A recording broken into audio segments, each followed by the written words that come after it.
Marcelo Acuesta Pache, a quien recibimos con un fuerte aplauso. Y justo vamos a hablar de esto, ¿no? Justo, ¿no? ¿Cómo estás? Adelante, querido? Marcelo. Hola. Hola. Bienvenido. Muchas gracias. Bueno, muy bien. ¿Es algo que está de moda o esto es de toda la vida?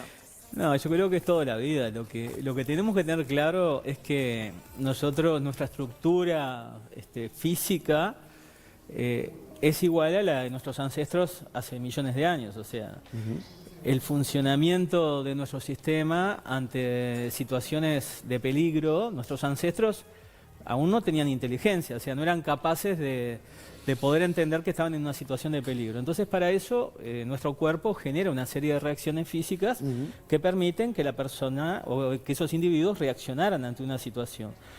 O sea, lo que es, digamos, la adrenalina en el sistema.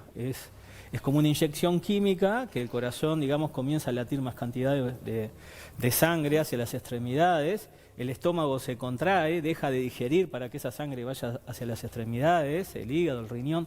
Todo genera una serie de reacción química que permitía que ese individuo reaccionara, lo que se llama ataque o huida. O sea, todo su cuerpo se transformaba químicamente, reaccionaba, se ponía a salvo y una vez que pasaba esa situación de peligro, esa química se degrada y todo el sistema comenzaba a funcionar adecuadamente y con una revolución más baja, por decirlo de alguna manera.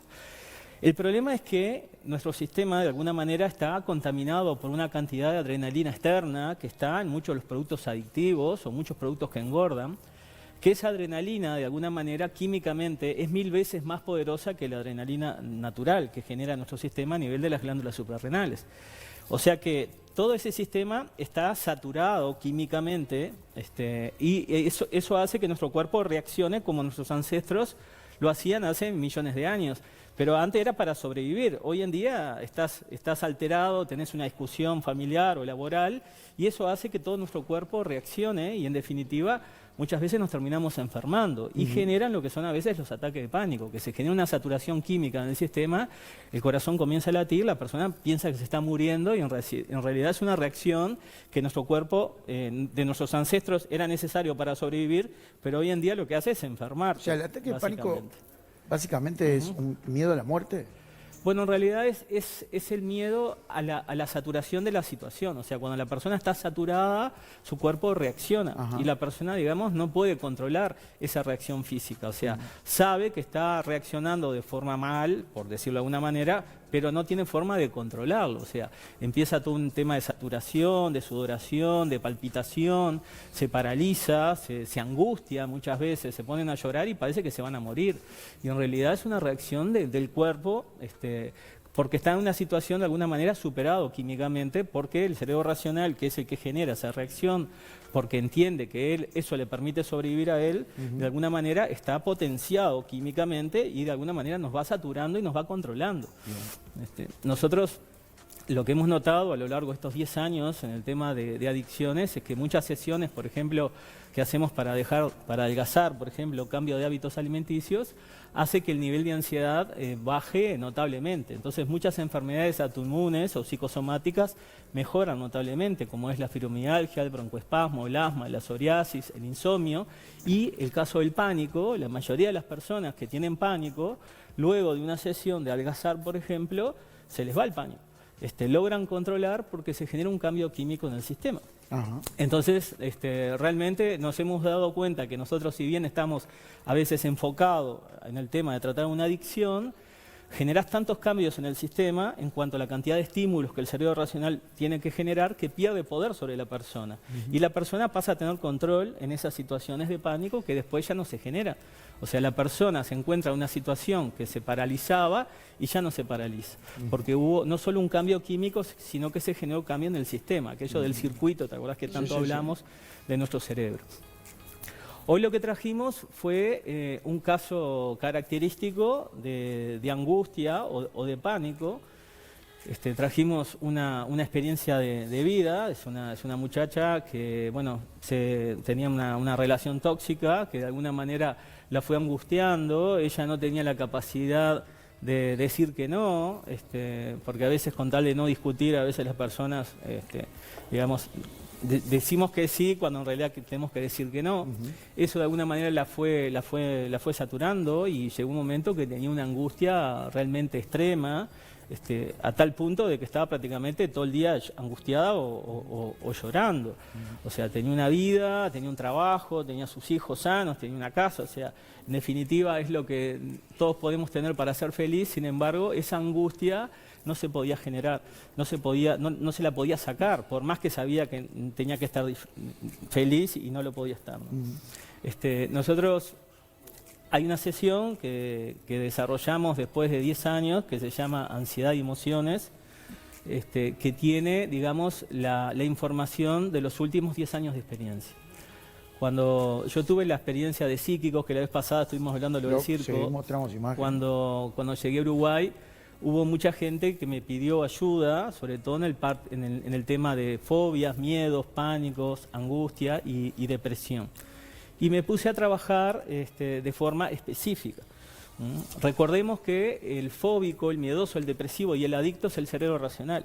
O sea, el cerebro racional necesita información positiva para generar una adicción e información negativa para generar una fobia, miedo, pánico, angustia o depresión.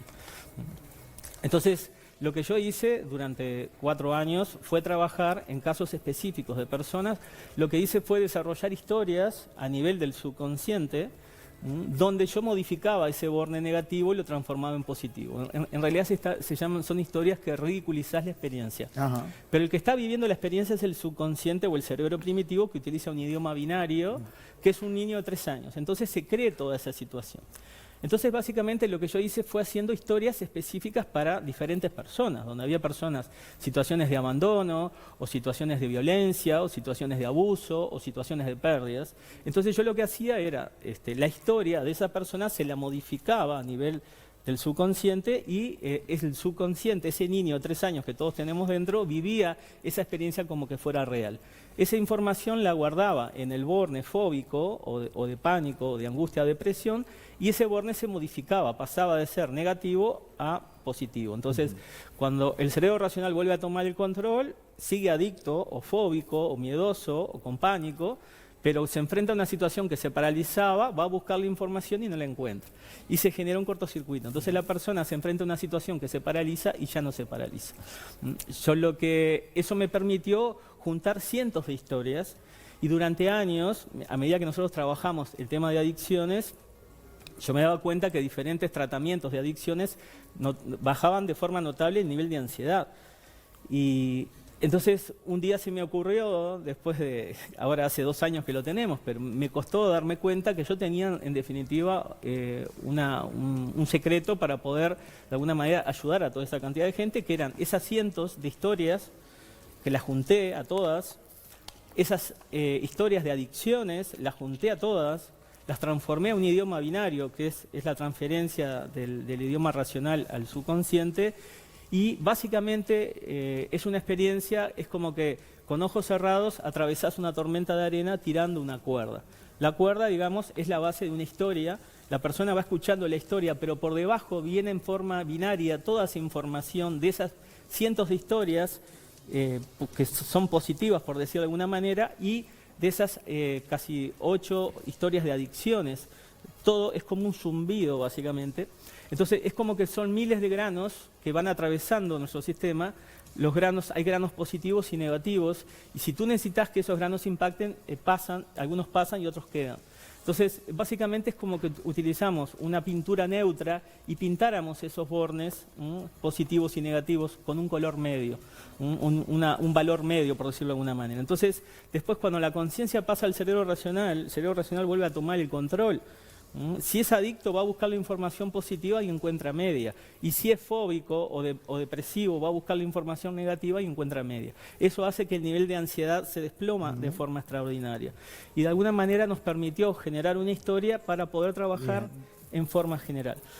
Lo que es bueno quizás que podamos ver este testimonio donde ella nos resume cómo vino y cómo se fue. Perfecto. Diana, llegué a Sicamap a través de una amiga en un momento muy mal que estaba pasando emocionalmente, ya hace bastante, con algo con lo que no había podido resolver. Conozco personas que lo hablo y te dicen, ¿pero por qué estás así? O sea, tenés todo, ¿no? Tenés tus hijos también, tenés tu casa, tenés trabajo. Sí, bueno, pero a mí me gustaría saber por qué estoy así. Yo no encontraba una respuesta de por qué yo también estaba así. No pasaba nada para que yo estuviera mal. Eso es lo que realmente me enojaba, ¿no? La depresión es brava. Sí, es muy brava. Y cuesta salir y creí que no iba a poder. El día que llegué estaba bastante mal, desbordada. Me sentía muy mal, lloraba por todo, frustrada por no poder salir de ese circuito en el que me encontraba, que me estaba desbordando. Yo era una persona de decir mucho que sí para no tener conflictos. En realidad me estaba haciendo mal a mí misma. Por dejar a todo el mundo contento, te manejan y es muy perjudicial. Te lleva a un punto de que te arrastra y sin darte cuenta estás ahí y es muy dañino. Hasta que un momento la palabra límite tenía que aparecer y ese fue el cambio. Que puedo decidir y decir no es así, por más que haya problema, pero no ser lo que las otras personas quieren, sino lo que yo quiero y cómo quiero. Y bueno, llegué acá y fue un cambio importante para mí. Hicimos la sesión, salí cuando terminamos, inmediatamente creo que al otro día, pasando los días, o sea, hubo un cambio en mí totalmente. Mi día a día hoy es otra cosa, ya me levanto con otra energía, puedo ver las cosas de otra manera, soy feliz con mis hijos, con lo que tengo. Me ayudó a pensar, a proyectar en un futuro que eso yo no lo veía nunca. Y ahora yo tengo planes, sueño y quiero llevarlo a cabo, cosas que no me pasó nunca, en soñar, por decirlo de alguna forma. Tanto tiempo se me hizo eterno vivir en eso tan malo. Se siente muy bien tener el control de tu vida y que es muy bueno sentirte bien. Muy bien, teníamos el testimonio. Sí, en el caso de ella, bueno, fue puntual por un tema de una relación tóxica que no lograba desenchufarse de alguna manera y bueno, la sesión le permitió bajar el nivel de ansiedad y empezar a percibir su entorno de manera diferente y empezar de alguna manera a valorar lo que tenía y proyectar un futuro, ¿no? Muy bien. Bueno, Marcelo, impresionante. Bueno, gracias. El lunes que viene te espero otra vez. El lunes sí vamos a tratar un caso real, que es un muchacho que se ahogó en el lago Yanastasio a fin del 2005, principio del 2006. Y bueno, vamos a traer información sobre lo que pasó y en definitiva cómo se encontró. Bien. Antes que nos vayamos, quería enviarle un saludito a mi mamá que la tengo internada y bueno, Dorita, así que espero un beso grande a Dorita. Vamos, Dorita. Todo. Mejores. Muchas gracias. Un beso grande. El aplauso para Marcelo.